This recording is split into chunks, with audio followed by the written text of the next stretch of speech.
Hi, you guys. It's me, Professor Daniel, and welcome back to another edition of History Tea with Professor T. So, in this lesson, we'll be discussing chapter 19 in your text, which is the United States in World War One. So, this chapter will really focus on not necessarily every battle of World War One. On the contrary, it really discusses how the United States prepares for war, what impact the war has on the United States and how the war impacts different subsets of the population.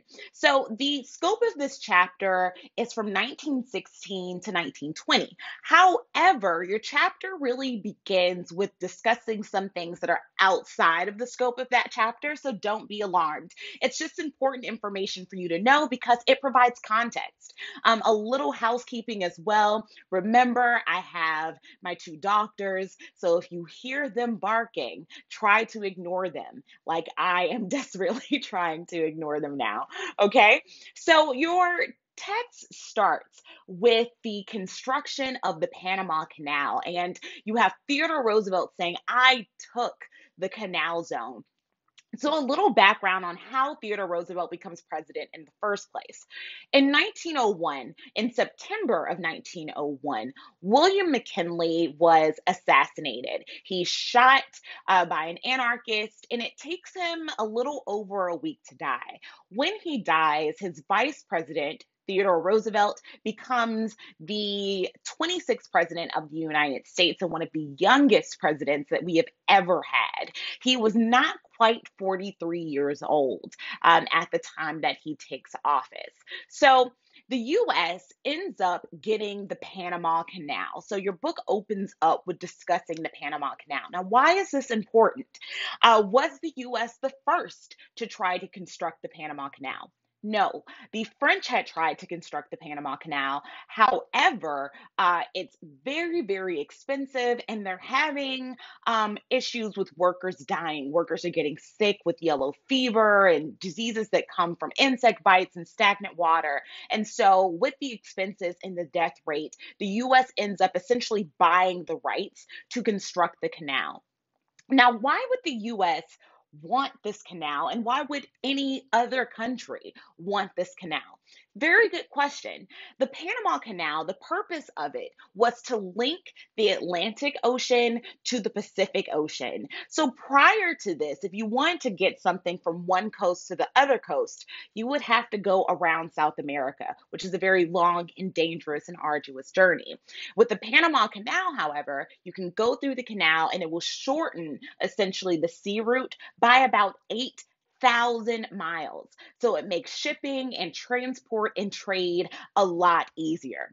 So once the United States gets the rights to the canal, and they start building the canal, one thing that I find really interesting is that Theodore Roosevelt helps to orchestrate a rebellion so the United States can get access to this canal. He orchestrates a rebellion that will essentially separate Panama from Colombia. So you have these, I'll call them like future Panamanians who have been rallying for independence. And so what Roosevelt will do is that he will send US gunboats to Colombia to block the Colombian army to ensure that they don't put down this rebellion for independence. And so once this is done, the US gets a treaty that gives them the right to construct and operate canal and also gives the United States sovereignty over the canal zone. So the canal is eventually completed in 1914, so well after Theodore Roosevelt is out of office. But it's important because A, it links the Atlantic to the Pacific. It reduces the sea voyage by a good 8,000 miles. Okay. Also, why is this important to know? Well, it's important to know because in constructing the Panama Canal and in orchestrating this rebellion, Theodore Roosevelt will expand. Really, he'll expand the Monroe Doctrine instead of the Monroe Doctrine saying that the U.S. is not going to allow any European nations to interfere in Latin American independence. he will take the Monroe Doctrine and almost make it to where it means more of the US is like a police force of Latin America, right? It gives this idea that the United States has the right to rule over the Western Hemisphere. And this is when the age of imperialism is really kind of budding here. You see the United States as an imperialistic country that is going to another country, and this belief that the civilized nation, the United States, has the obligation to rule over any nation that it sees as being uncivilized. Also, this is important to know because in this practice of creating the Panama Canal, in constructing and finishing the Panama Canal, you also see an example of dollar diplomacy. So, dollar diplomacy is this idea that inserting American capital into the economy of other nations will have a much better income, or I'm sorry, much better outcome than direct military intervention. So, if you really want to assert American influence, instead of sending the military in to assert influence, the best way is to inject capital into the economy. And this is what you see with the Panama Canal. You see massive amounts of income pressed into this, or brought into this nation to construct this canal, right? So we'll move on. So after Theodore Roosevelt serves, I'll say, two terms. So his first term is really the completion of McKinley's term. Then he runs as his own candidate and he ends up winning the election. And so he serves 4 years of his own. And then in the election of 1912, instead of bowing out gracefully, he re enters the political arena after Taft is president. He re enters the political arena, but instead of running as a Republican, he runs as a progressive. People had known him as a Republican before. And so it ends up splitting the Republican vote. It ensures that Taft doesn't get a majority of the vote. It ensures that Roosevelt doesn't get a majority of the vote. So Woodrow Wilson, who is a Democrat, ends up winning the election of 1912 with about 42% of the vote. So not a huge, overwhelming majority. But the election of 1912 was a four-way race between Wilson, who was a Democrat, Eugene Debs, who was a socialist, Howard Taft, who was the incumbent Republican, and Theodore Roosevelt, who people knew was a Republican, but he was running on the Progressive Bull Moose Party ticket. Okay, so that I gave you for just a little bit of context. And so now we're into Woodrow Wilson's term. And he has this idea of moral imperialism. He will reject dollar diplomacy. And because of his rejection of dollar diplomacy, remember, dollar diplomacy is a more indirect way of inserting American influence. Woodrow Wilson is not that way. Woodrow Wilson, in his administration, Wilson will produce more military interventions in Latin America than any other president because he really feels that the United States has a responsibility of teaching and spreading democracy, this moral imperialism. It is our job to teach the uncivilized about our ways of democracy. So that is something you get with Woodrow Wilson in Latin America. But let's get to what this chapter is really about, which is World War One. World War One begins in 1914, but the United States will not join into the war effort until much later. So in June 1914, in Sarajevo, Bosnia, Archduke Franz Ferdinand was assassinated by a Serbian nationalist. And that is what begins World War One. After the assassination of Archduke Franz Ferdinand, Austria-Hungary will declare war on Serbia. World War One is a battle between the Allies and the Central Powers. So, who are the Allies?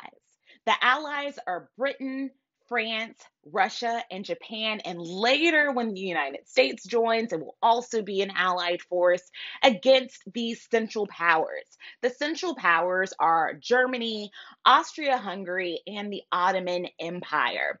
Now, what is unique about World War One is that we really see World War One as being one of the first modern wars. So in World War One, we have a lot more technology when it comes to weaponry, and because of this, these new technologies will produce unprecedented slaughter. The death toll is more than 10 million people in World War One. So what were some of these technologies? By the time we get to World War One, we have submarines, we have machine guns and poison gas and tanks. And so World War One is often called the first modern war because of all of this weaponry, because of all of these new technologies in weaponry. Now, Americans, when it comes to a war, Americans are pretty divided. It's not something that Americans are really gung ho for. Americans do not want to jump into the war. Initially, Woodrow Wilson will declare neutrality. So our official stance in the war is one of neutrality, meaning that we are not going to get into the war. We are neutral. We're not picking a side. However, in May 1915, a German submarine sank the British ship, the Lusitania. And the Lusitania was carrying thousands of passengers, including Americans. It was also carrying a large cache of arms. And so a German submarine sank the Lusitania, killing about I will say about 1,200 passengers, but out of the 1,200 passengers, more than 120 of them were Americans. And so after the sinking of the Lusitania, Americans are still neutral, but we will move from, I would say, standard neutrality to preparedness. Okay. In late 1915, we have something called the Preparedness Program, where we're not entering the war, but we are preparing for war. And so that was a program where the Army and the Navy begins to be expanded. Okay, so we're not entering the war yet. We're just preparing for the, eventuality of war, if that makes any sense, right? So in May 1916, so we go forward about a year. In May 1916, Germany decided to suspend submarine warfare against non-combatants. So what does this mean? It means that Germany said that if you are not in this war, we're not going to sink your ships, because it's not just warships that are out in the ocean. You have passenger liners, you have merchant vessels that are still trying to perform, I'll call them economic duties. You're still trying to trade, still trying to get your products to different countries. And so in May 1916, Germany says that if you're not in the war against us, we're not going to sink your ship. However, that suspension of submarine warfare doesn't last too long, because on February 1st, 1917, Germany will decide to resume submarine warfare against ships that are traveling to and from Britain, and American merchant ships will be sunk.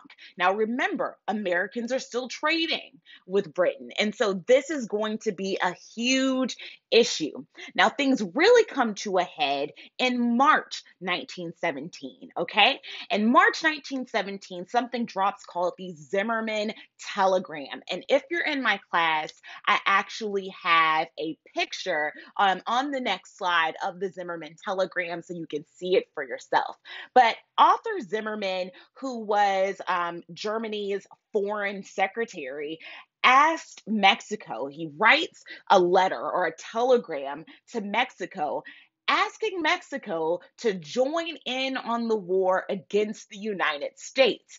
Now, in return, Zimmerman says that Germany would help Mexico regain some of their territory that was lost in the Mexican War, which took place between 1846 and 1848. So some of those territories would be a lot of our western states, the United or California, like New Mexico, a lot of those states. After the Zimmerman telegram, this is really seen as, I would say, it's seen as a big push for the United States to enter war. So after this, on April 2nd, 1917, Woodrow Wilson will go to Congress and he will ask for a declaration of war against Germany, which will be granted. Okay, so even though the war begins in 1914, the United States does not enter the war until 1917.